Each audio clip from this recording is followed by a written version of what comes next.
Halo Sobat Football Lovers, kembali lagi di channel Bal News 2. Nah, kali ini di channel ini kami membahas berita seputar olahraga sepak bola. Dari mulai berita timnas Indonesia, informasi Liga Indonesia, informasi Liga seputar internasional.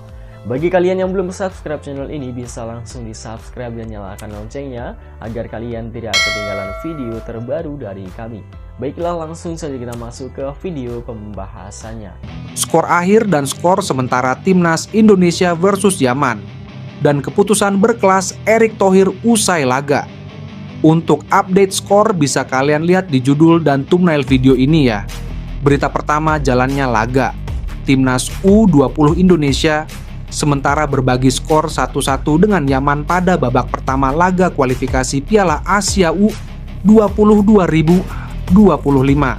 Garuda Muda sempat unggul via Jens Ravin. Partai grup F kualifikasi Piala Asia U20 2025 antara timnas U20 Indonesia versus Yaman digelar di Stadion Madia, Senayan, Minggu, 29 September 2024. Timnas U20 Indonesia asuhan Indras Jafri unggul lebih dahulu via sepakan kaki kanan Jens Ravin pada penghujung babak pertama.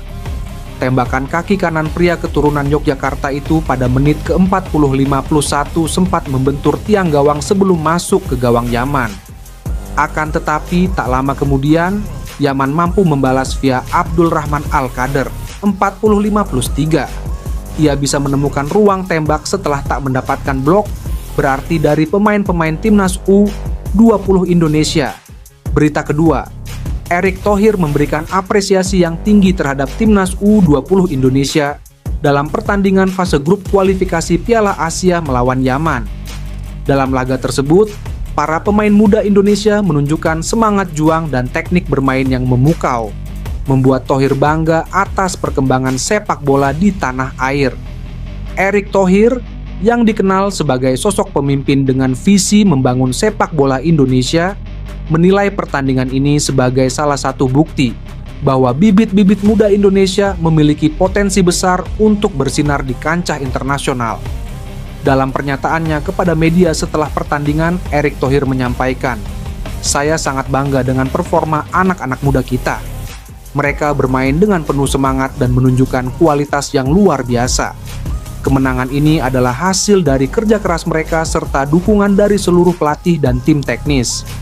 Lebih lanjut, Erick Thohir menegaskan komitmen PSSI untuk terus mendukung pengembangan pemain muda melalui program pembinaan yang lebih intensif dan berkelanjutan.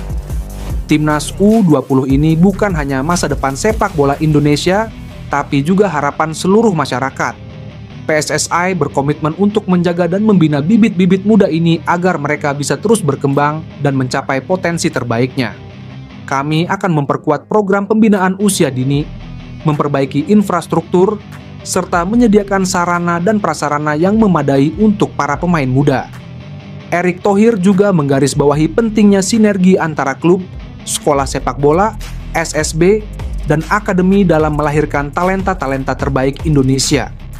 Sepak bola bukan hanya soal permainan di lapangan, tapi juga bagaimana kita menciptakan ekosistem yang mendukung perkembangan para pemain sejak usia dini. Kami akan memastikan bahwa jalur pembinaan dari usia muda hingga level profesional berjalan lancar dan terintegrasi. Tutupnya. Putra dari Shin Tae-yong, Shin Jae-won angkat bicara soal kiprah sang ayah selama karirnya di dunia sepak bola. Shin Jae-won kini tampil bersama tim kasta kedua Liga Korea Selatan, Seongnam FC. Shin Jae-won mengaku bahwa ayahnya punya karir bagus sebagai seorang pesepak bola. Karirnya juga berlanjut saat jadi pelatih timnas Indonesia. Hal tersebut membuatnya dan keluarga bangga dengan kiprah sang ayah. "Ayahku adalah seorang superstar sejak jadi pemain," ujar Shin Jae-won kepada NET. "Dan dia bawa lebih dari bintang saat di Indonesia sekarang. Itu membuat saya bahagia sebagai seorang keluarga," lanjutnya. Timnas Indonesia kini berhasil dibawa terbang tinggi oleh Shin Tae-yong. Shin Tae-yong berhasil membawa timnas Indonesia ke ronde ketiga kualifikasi Piala Dunia 2026. Pelatih 54 tahun tersebut juga sukses membuat kejutan di ronde ketiga. tim Merah Putih sukses menahan imbang Australia dan Arab Saudi. Shin Jae-won berharap timnas Indonesia bisa tampil bagus di ronde ketiga. Dirinya juga berharap timnas Indonesia bisa melaju ke putaran final Piala Dunia 2026. Indonesia sekarang ada di ronde ketiga kualifikasi Piala Dunia, ujar Shin Jae-won. Dan saya harap Indonesia akan tampil bagus. Jadi bisa melaju ke putaran final Piala Dunia, lanjutnya. Shin Tae-yong siap-siap untuk kembali memimpin timnas Indonesia. Timnas Indonesia punya dua agenda penting pada Oktober 2024. Tim Merah Putih bakal bertandang ke markas Bahrain dan Cina dalam lanjutan kualifikasi Piala Dunia 2026. Timnas Indonesia bakal main di markas Bahrain di Bahrain National Stadium, Rifa pada 10 Oktober 2024. 5 hari kemudian, Rizky Ridho dan kolega bakal bermain di Qingdao Youth Football Stadium. Ujian timnas Indonesia tak hanya dari segi teknis lawan, tapi juga fisik.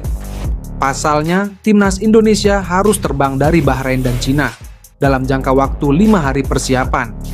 Timor Leste hajar 10 pemain Maladewa 4-1 dalam laga terakhir grup F, kualifikasi Piala Asia U20 2025 di Stadion Madia, Jakarta, Minggu, 29 September 2024. Timor Leste sukses meraih kemenangan lewat gol yang dicetak Alexandro Bakito Lemos pada menit ke-39, Alexandre Oscar 44 menit, Aiman Ali 60 menit, dan Luis Figo 73 menit.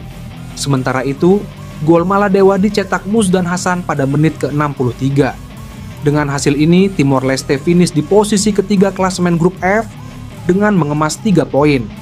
Sedangkan Maladewa dipastikan finish di posisi juru kunci grup F. Dengan begitu kedua pemain ini gagal lolos ke putaran final Piala Asia U20 2025. Jalannya pertandingan. Timor Leste dalam laga ini tampil lebih berani dengan langsung menyerang pertahanan Maladewa. Bahkan pada menit ketiga, peluang emas didapatkan melalui tendangan langsung ke arah gawang. Tetapi bola masih terlalu tinggi di atas mistar gawang. Beberapa peluang dari tendangan penjuru pun masih dengan mudah digagalkan oleh para pemain Maladewa. Sehingga belum juga ada perubahan meski sudah memasuki menit ke-6.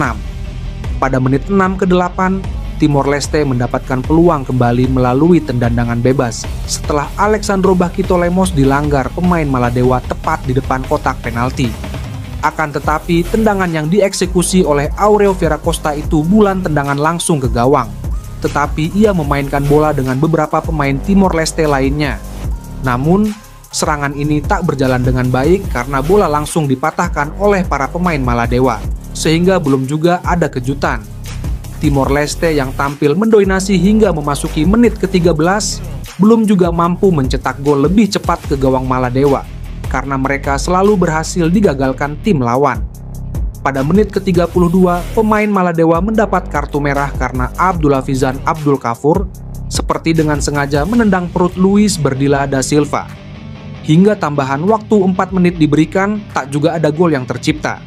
Sehingga Timor Leste sukses meraih kemenangan 4-1 pada laga ini.